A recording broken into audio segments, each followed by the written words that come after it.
Julian Assange, fundador de Wikileaks, para el cierre virtual. Can everyone hear me in Buenos Aires? Yes, of course. Let me introduce you. Are the translators ready? Okay, we'll try and do this. So this is the first time that I have spoken to people outside the embassy since my internet was cut off. It's a bit unusual for me to be trying to do a talk by telephone, but I like a challenge, so we're going to try and do it. Normal para mí hablar por teléfono así, pero vamos a intentar hacerlo mejor.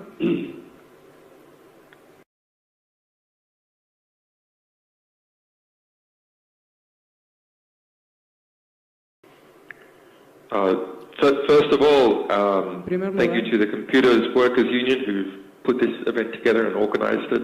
I see that quite a lot of universities are involved in Argentina, and there's some interesting people here. It's quite nice to see actually such support for the free software movement and for ideals that I have fought for a long time by the government of Argentina and other institutions within Argentina.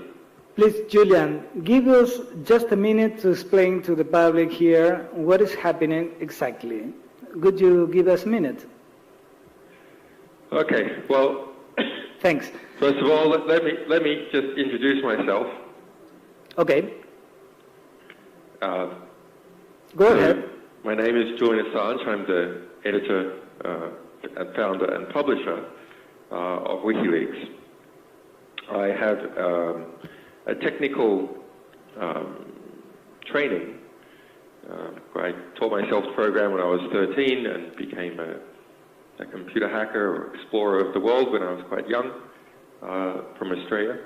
And then developed a lot of free software in different projects and became a system administrator and started my own internet service in Australia and writing cryptography programs to protect people and their privacy from spying, and wrote some books about that type of thing, and studied the National Security Agency, and eventually I studied theoretical physics and decided that actually I wanted to try and bring about more education and justice in the world, and the easiest way for the Democratic primary election between Hillary Clinton and Bernie Sanders principally had been rigged in favor of Hillary Clinton by the committee that runs the US Democratic Party in many different ways, including pushing out fake stories that Bernie Sanders supporters were trying to organize violence, making sure that more of the money went to Hillary Clinton, and so on. When we released those 20,000 emails, we did it in a way which we've become famous for, which is to make a special customized search engine to search them. It's actually quite hard to make a search engine to display and search through email because there's so many broken mail standards and mail programs. So it's quite a lot of work, and it encouraged all the people in the United States and some outside the United States who were interested in the election to sort through them. So this punched a hole in the media censorship that exists in the United States, where 4 of the 5 top TV networks and about 8 of the 9 major publications in the United States are biased in favor of Hillary Clinton. So in response, there was many attacks, and the US DC establishment, which is believes that Hillary Clinton will be the winner of the election, tried to find different ways to distract from our publication. They, first of all, tried to say that we supported Donald Trump just because we were criticizing Hillary Clinton. Then they tried to say that actually we were secretly working with Russia to publish this material that was criticizing her, and this was some kind of cyber warfare against the United States. But I have learned from a lot of experience that the best way to deal with these attacks is that you never flinch, you never blink, you just keep on publishing, because every day that you publish is a day that you have the initiative in the conflict. So we continued on publishing the emails of Hillary Clinton's chief campaign manager, which are even more politically interesting than the emails of the Democratic National Committee. I had been exploring what was the connection between Hillary Clinton and her campaign manager and the sale of 20% of all the US uranium to Russia through a company in the United States called Juul Limited. And that was very interesting, and we showed that Clinton's campaign manager had been lying about his investment in this nuclear energy company, and he was very closely connected with a big Canadian mining magnate, and that he had 75,000 shares in his company, and then he moved it into another company secretly controlled by his daughter, and so on. But much more important was that in the investigation we managed to get hold of more than 50,000 emails related to Hillary Clinton's chief campaign manager, John Podesta.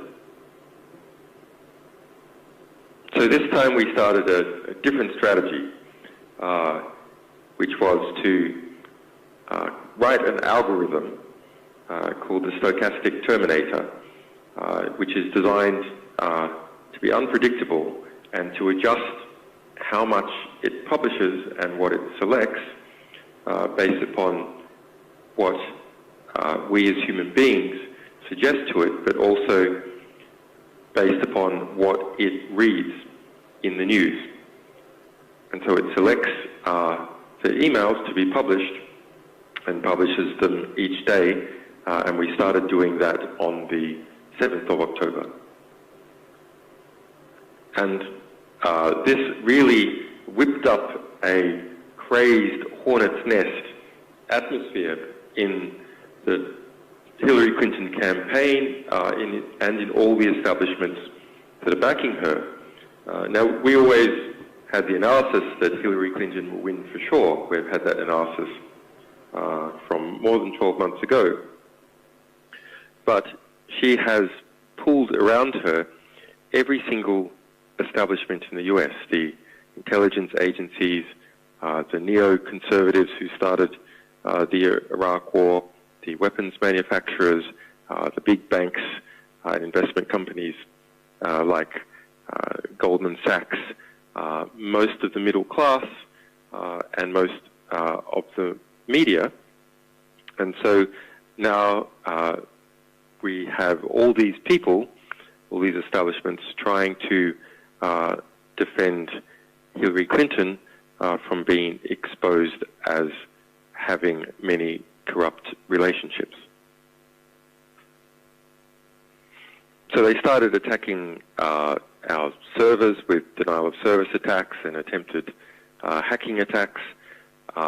There was and there is a amazing ongoing campaign where fake documents were put in the UN and in the British courts to accuse me of being both a Russian spy and a pedophile and a molester of children. You can look up that amazing story that we tracked down, how this hoax was made at the UN and in the British courts to call me a Russian spy and a pedophile by a front company in the United States, in Texas, called Todd and Claire. But that wasn't enough, so the pressure started to increase and it started to pressure Ecuador, which some of the opposition parties in Ecuador were sympathetic to, perhaps because of their relationships with the United States, and pressure or statements made to Ecuador at the political level and at the intelligence level that I needed to be stopped or there would be consequences. But WikiLeaks is a global publisher, publishes 1 million documents a year. We publish from France, Germany, several Norway, Holland, and several other countries, and we have most of our lawyers and staff in the EU and the United States. We don't publish from Ecuador, no particular reason, just the bandwidth is cheaper and the servers are cheaper in Europe rather than in Ecuador. So the United States and United States government, in the form of John Kerry, the Secretary of State, and some other U.S. officials, and the Hillary Clinton campaign, kept putting forth propaganda to say that our publications revealing various forms of corruption and scandal within Hillary Clinton's network was in fact interference in the United States electoral process. But this is not interference in the electoral process. This is the definition of the electoral process, is for media organizations, and in fact everyone, to publish the truth and their opinion about what is occurring. There cannot be a free and informed election unless people are free to inform. So you basically have the Obama administration taking control of parts of the government and using the government to try and shut down critical, true information being revealed and analyzed by WikiLeaks, being read by the American population. So now let's look at it from Ecuador's point of view. While I disagree that they didn't give me any notice about what was occurring, I did not like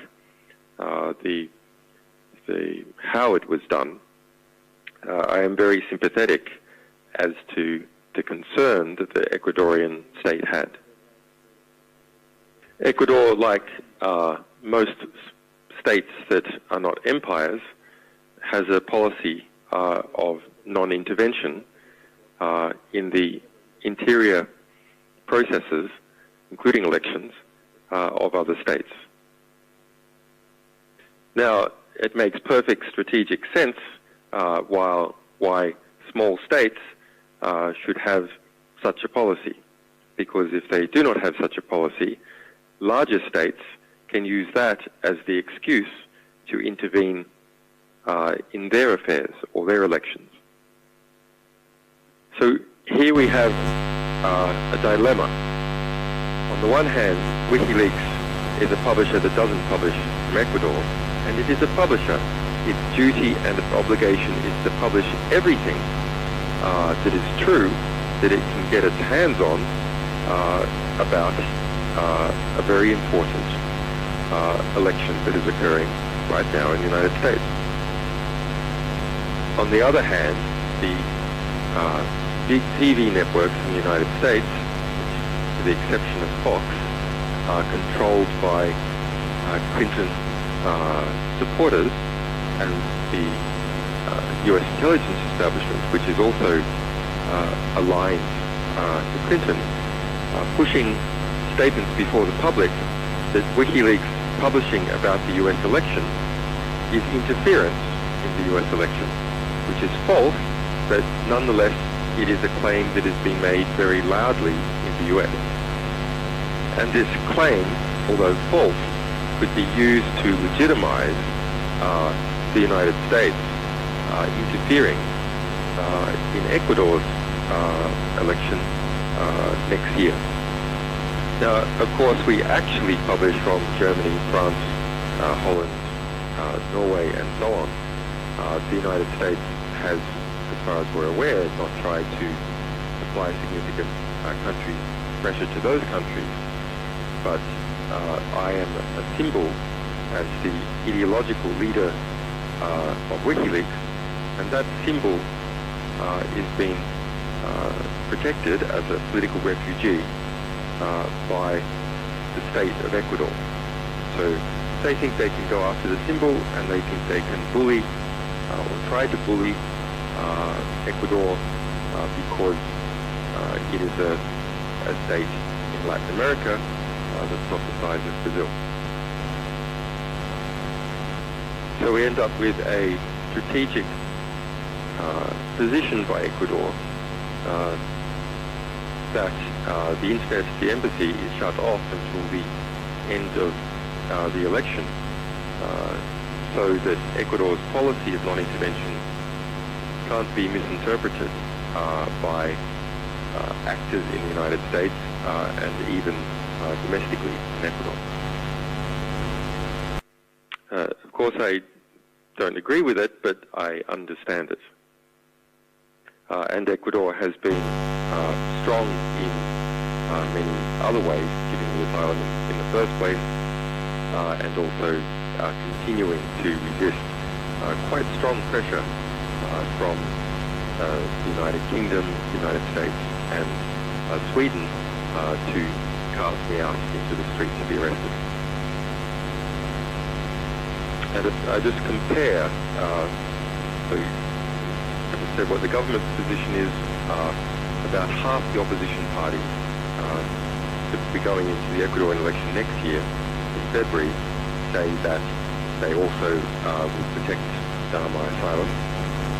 But about another half don't, and say, as a campaign commitment, they will hand me over to be arrested, despite the United Nations on 5th February this year making a formal finding that I am legally correct and I am being illegally detained by the United Kingdom.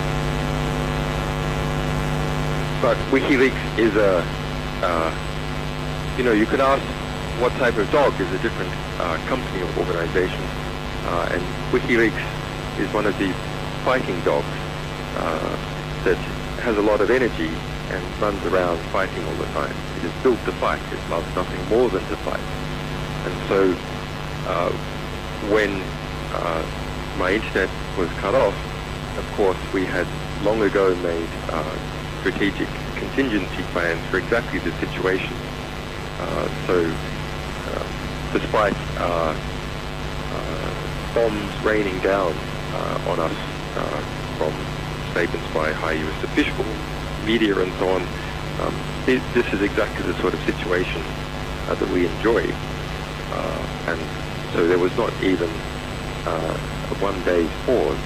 We just continued on publishing the next day, even though I was cut off from my team. Okay, so we're up to date in the story. Now, any questions?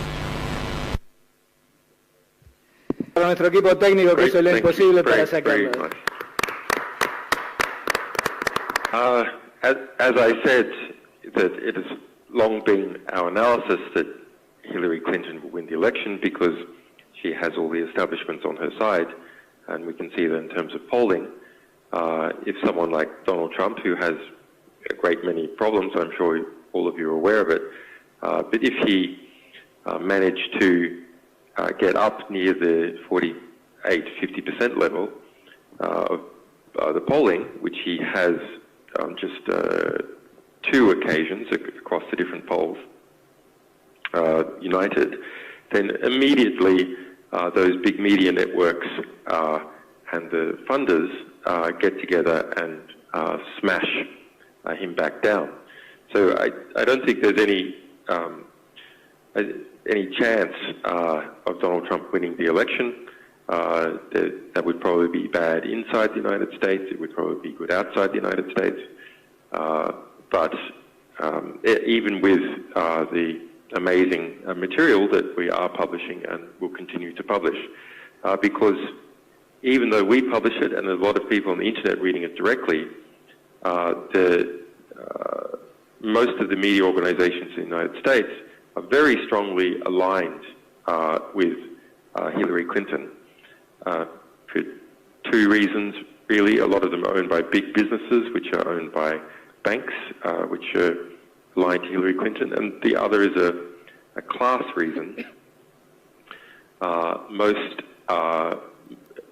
journalists and media workers are very middle class, and Donald Trump represents, in their minds, white trash. And so to be doing anything that looks like it might support Donald Trump looks like you're supporting the trash, and that means to those rivals that they have within their class that they are white trash. And so it lowers their social status, and that's a very dangerous thing to do in an institution, is to have your social status lowered because someone else might get your job or the job that you want to have with the institution. So there's a lot of conformity and a lot of fear about criticizing Hillary Clinton in any way at all, so it reduces the impact of even very significant material that is released. But what is the impact for Latin America? Well, I think it's extremely positive because I think that this is the first time in US electoral history that we can see the power structure going into the new presidency. So the various alliances and forces and influences of Hillary Clinton and her team, we are exposing day by day. And so that's going to shift understanding of the phenomenon that then everyone has to deal with inside the United States and out. It becomes more predictable, and also the worst excesses of it are easier to contain. As a security expert or former security expert, and someone who's had to continue to understand that in order to protect WikiLeaks and our sources, I think electronic voting is completely crazy. The electronic aspect of it, even if there is cryptography, maybe especially if there's cryptography, makes it so complex that individual peoples and communities can't assess whether it is doing what it says that it's doing. And so it becomes easy to manipulate. Now, even if there are rules to have sophisticated auditors,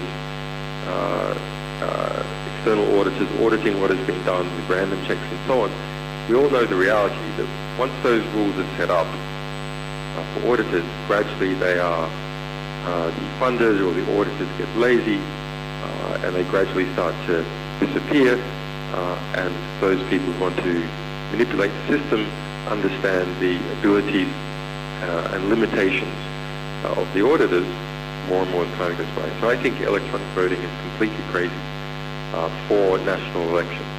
perhaps for some other things it might be all right, but national elections, where there's real power involved, I think this is mad. On the second part of that question about overseas processing data in the United States and elsewhere,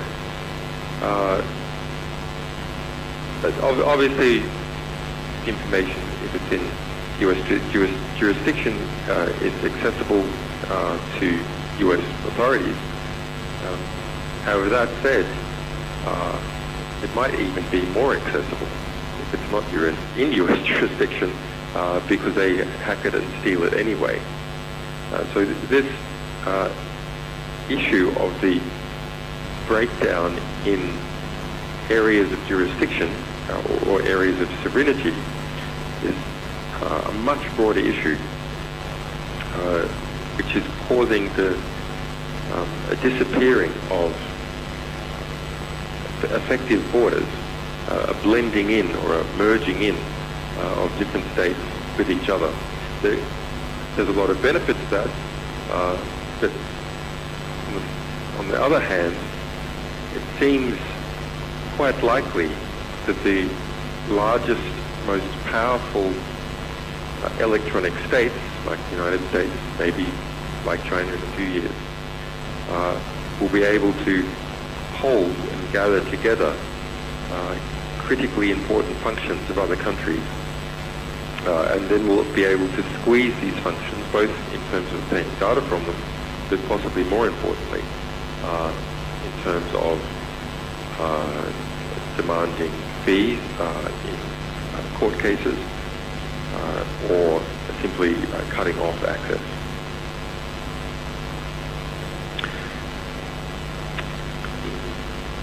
The power structures of the whole world are becoming computerized. That shouldn't be any surprise to anyone in this room.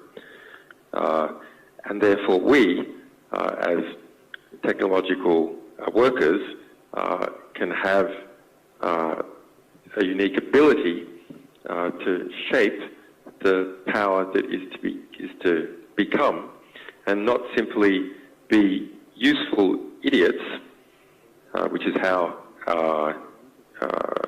politicians and generals and company executives think of most technical workers, but rather be intelligent, skilled technicians that understand not just about our technical labours, but understand how our technical labours interface and facilitate the evolving structure of international civilization and, of course, within our own country. Now, efforts to establish our own rules and our own culture in, say, the free software community have produced really quite important advances.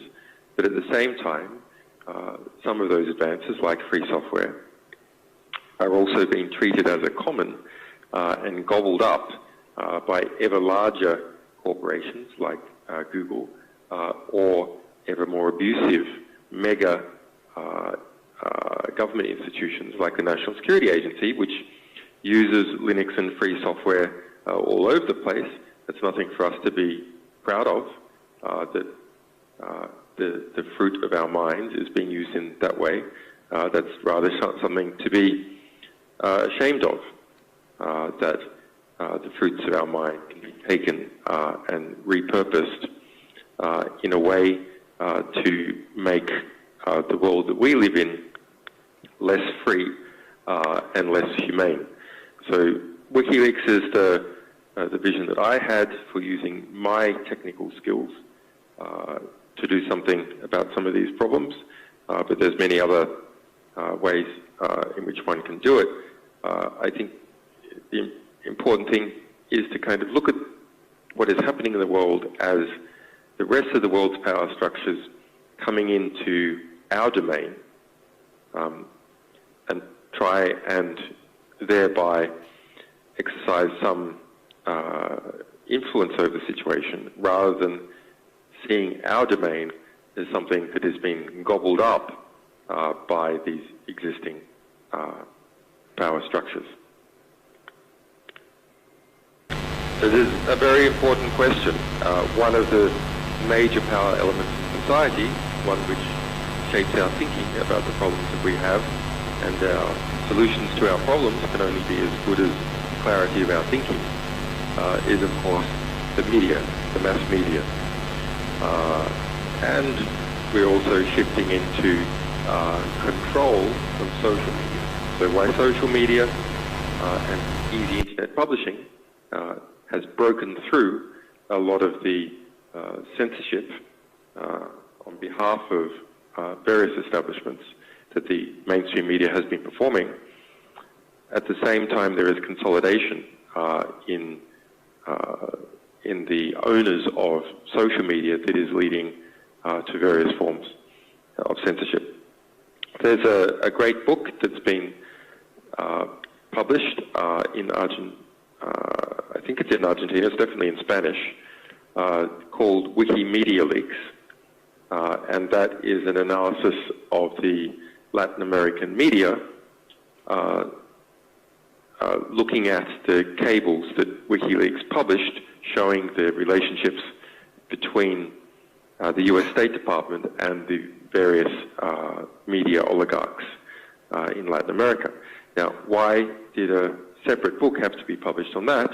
Well, because obviously the Clarion Group was not reporting about the Clarion Group, and there also exists a type of truce between the different media owners and even amongst journalists to not report critical information about these groups that, or individuals that you would think would be rivals, but they're too scared to get into a media war with each other, so they tend to censor news that is critical of the media.